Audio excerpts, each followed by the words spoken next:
With quite obviously somebody already knows, but what is the biggest concern when hunting jackrabbits? What is the biggest one?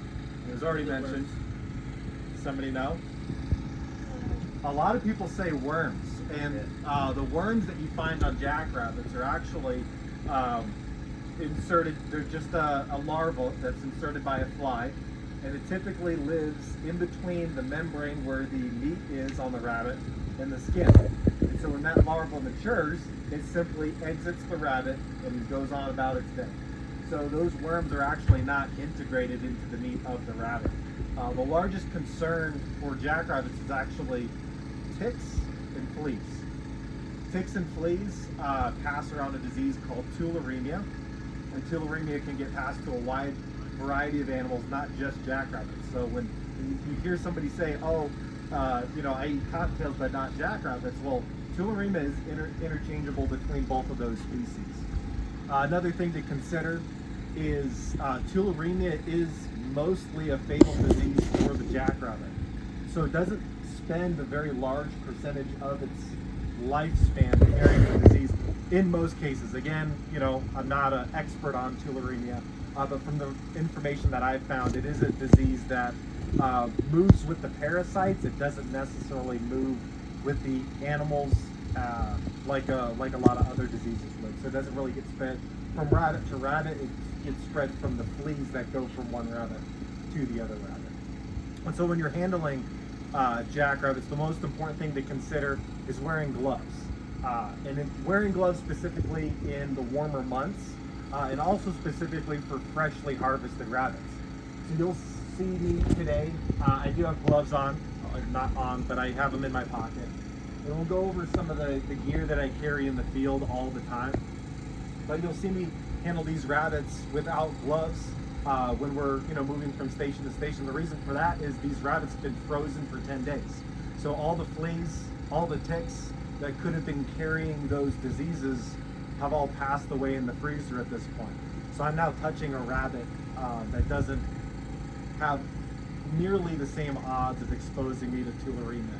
But yes, if I stuck a knife through that rabbit and stuck it through my finger, in theory, I could have some exposure to the virus. But yeah.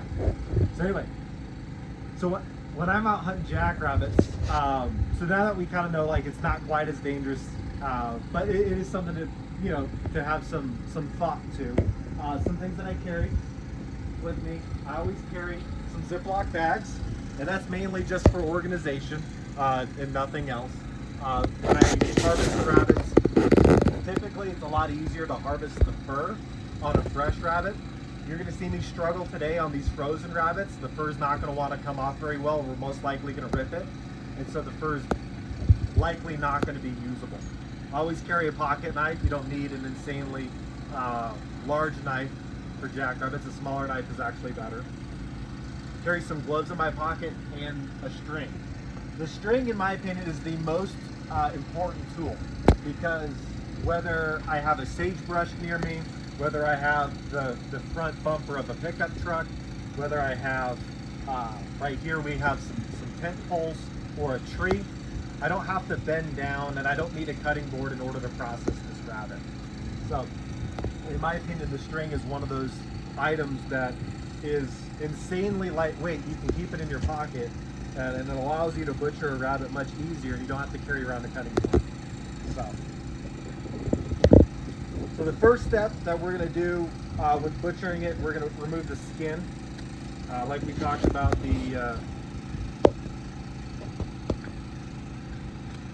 busted through this glove. So that's okay. Again, what? We harvested these rabbits via spotlighting, so there's a wide variety of techniques you can use to find jackrabbits. Really cool fun fact. Do you know what big game animal is the biggest indicator that a jackrabbit is nearby? What big game animal?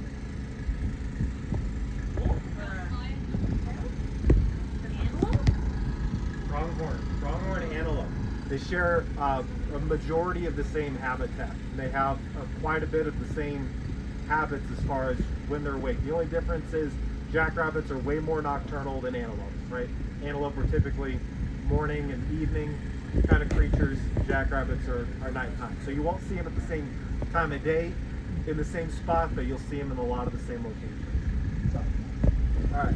So as far as removing the skin, one of the easiest ways that we can do it is by starting at this ankle right here, and we simply make a cut towards the sphincter, and we can do that towards the other side evenly here.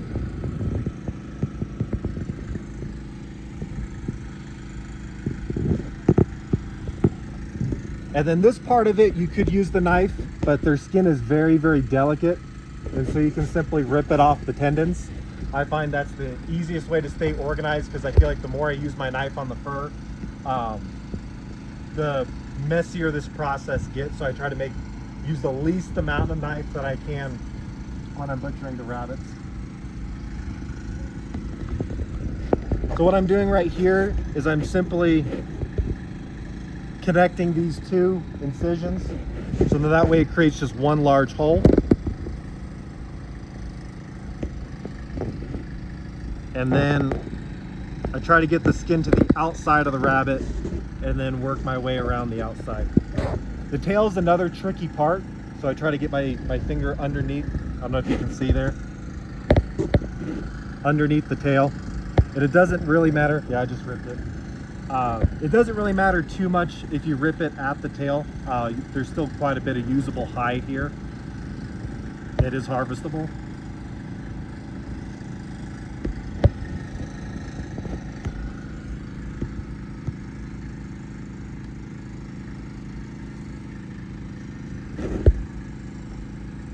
And then once you have it set, you can pull it straight down usually. It'll come off just like a sock. Yep. I'll do another one. I'll do another one. Yeah, okay, I got 10 of them. You got 10? I got 10. Did you get them today, or these ones you brought? These are frozen, yes. I already brought them. They still frozen? Yeah. So. So like I said, with frozen hides, they're incredibly difficult to remove in one piece, but we still got kind of a tube.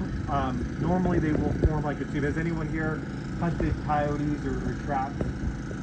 Okay, so you know when you pull a fox or you pull a bobcat, you end up with kind of like a tube of a hide.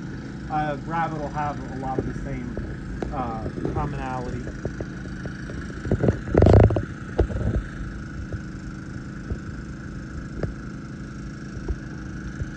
So what is nice about jackrabbits is they have a lot of the same bone structure as pronghorn, deer, elk. So when you're butchering a jackrabbit, it's a great way to learn on a small scale with what I would say is very low. There's not a lot on the line here. If you make a mistake, you're not going to ruin a lot of meat. And a lot of people are going to focus right here first. This is the back strap. This is probably the most tender, tastiest portion of the jackrabbit. They are fairly gamey, but there are a couple of ways around it. Jackrabbit backstrap make amazing chicken fried steak. So what you can do is you can take off, after you take off this loin, I'll show you, I'm simply working the knife down the back. I make one incision at the hip.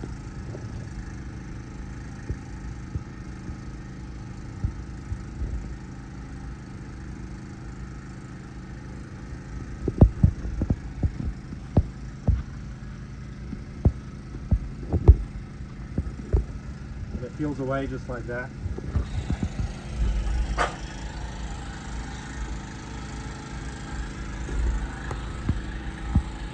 And I usually end it right around the shoulder blade. And so there's your jackrabbit backstrap right there. There is a piece of silver skin right here. I typically do not remove that in the field, and the only reason for that is just to keep things organized and flowing well. If I try to do a lot of that detail work out here after I've done about 10 rabbits, my knife's not going to be quite as clean. So I do a second round of cleanup later on. Here's where the Ziploc bag comes in handy.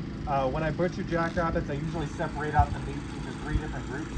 separate out the tenderloins from the front legs and the back legs.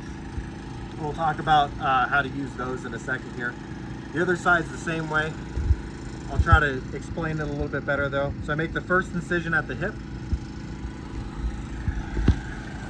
go all the way down, past the shoulder blade, and then I use my dry part of my thumb, and I hold the inside of the hip bone, and I simply just peel the meat back a little bit and run the knife along the side of the spine.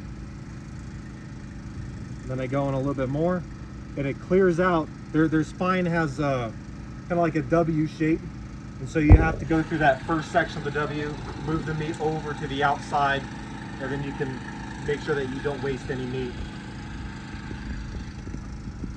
Especially since the backstrap is the best portion of this animal.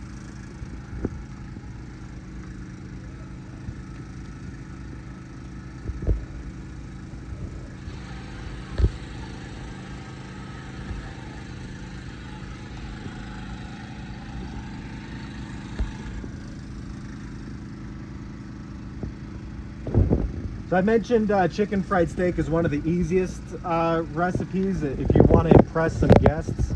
I typically soak it in buttermilk overnight. It's going to draw out a lot of that gamey flavor.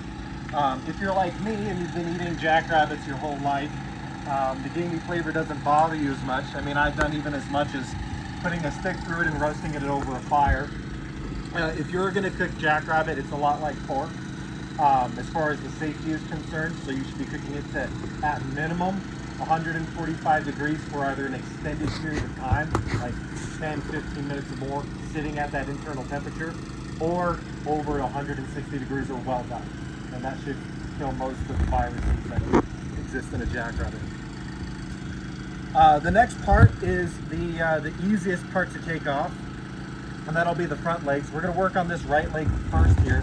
And normally I wouldn't hold the rabbit in that angle, but I'm trying to get you guys to at least see what I'm doing here. So I'll hold it from behind possibly. And their shoulder blade just slices right off. There's no socket that holds the shoulder blade onto the rabbit, so they're incredibly easy to remove. Shoulder blades work well in dishes that you would use chicken wings in, right? So I typically poach them for about, and poaching is just simmering them in water that's just beneath simmering temperature, so maybe about 175 degrees up to about 185 degrees, and I'll cook it like that for about 45 minutes.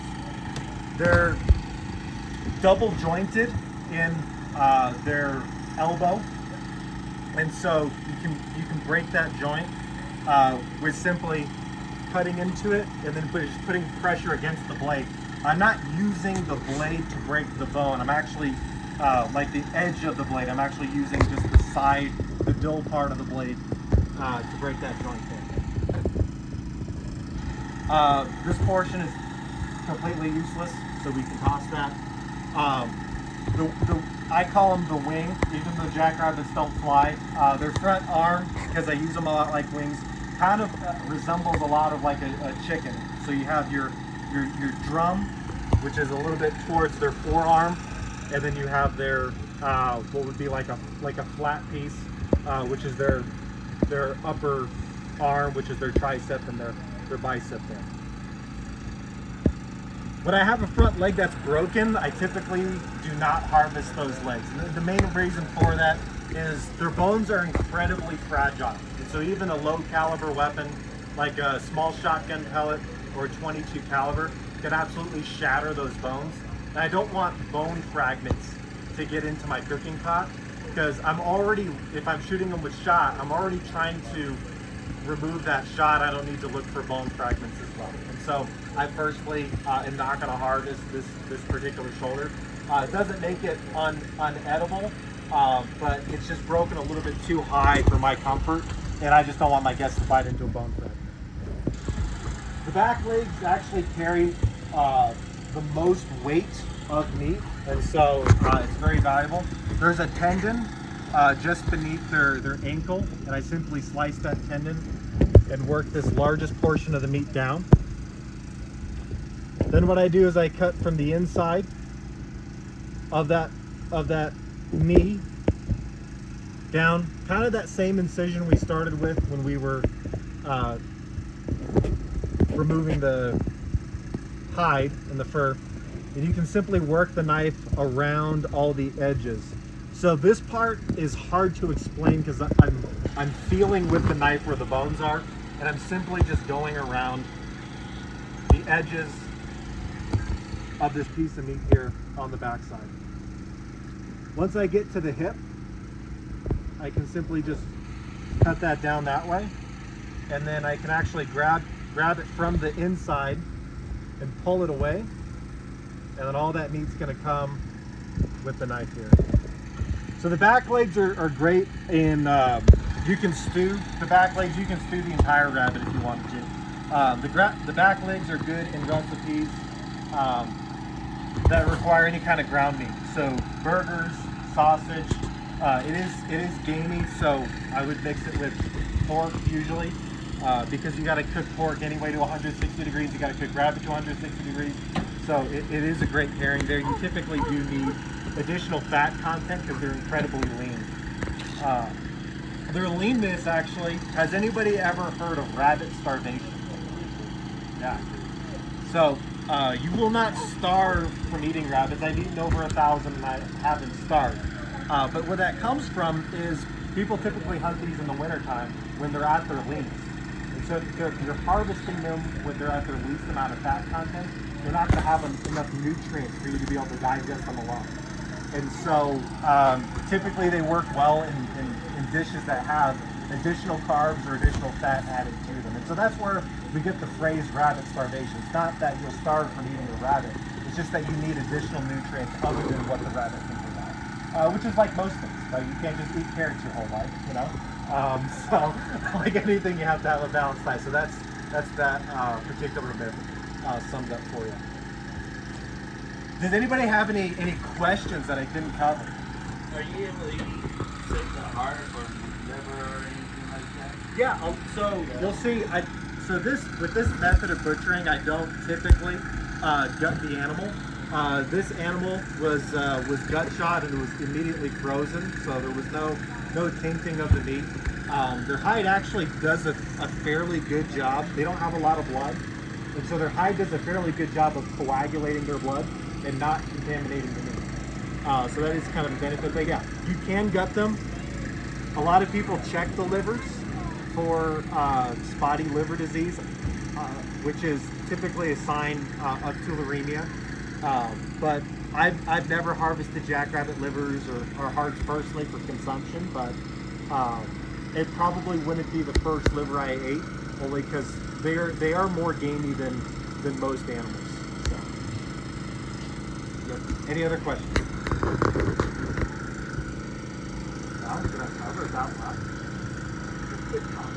Cool stuff. You did good. All right, thank you guys. What are you gonna do with the rest of it? That's a question. Yeah, so this at this point is a carcass, and I'm gonna put it into a bag, and I'm gonna drive it out into the desert, and all of the coyotes and the birds eat on it. I personally try to avoid throwing any kind of carcasses away in a trash can or things like that. Our landfills have enough stress; we don't need to be putting dead carcasses in there. But also, all these nutrients came from plants, right? And so we put those nutrients back into the wildlife. It's going to break down at some point. That calcium in those bones are going to go into new plants that are going to feed other animals, right? So if we want to avoid removing as many valuable vitamins from the environment as what we can. So that's what I do personally. Yeah. How I've tied this, it's really simple. It's just a couple of slip knots on either end. This is a 6-foot piece of rope, which I find is usually too much.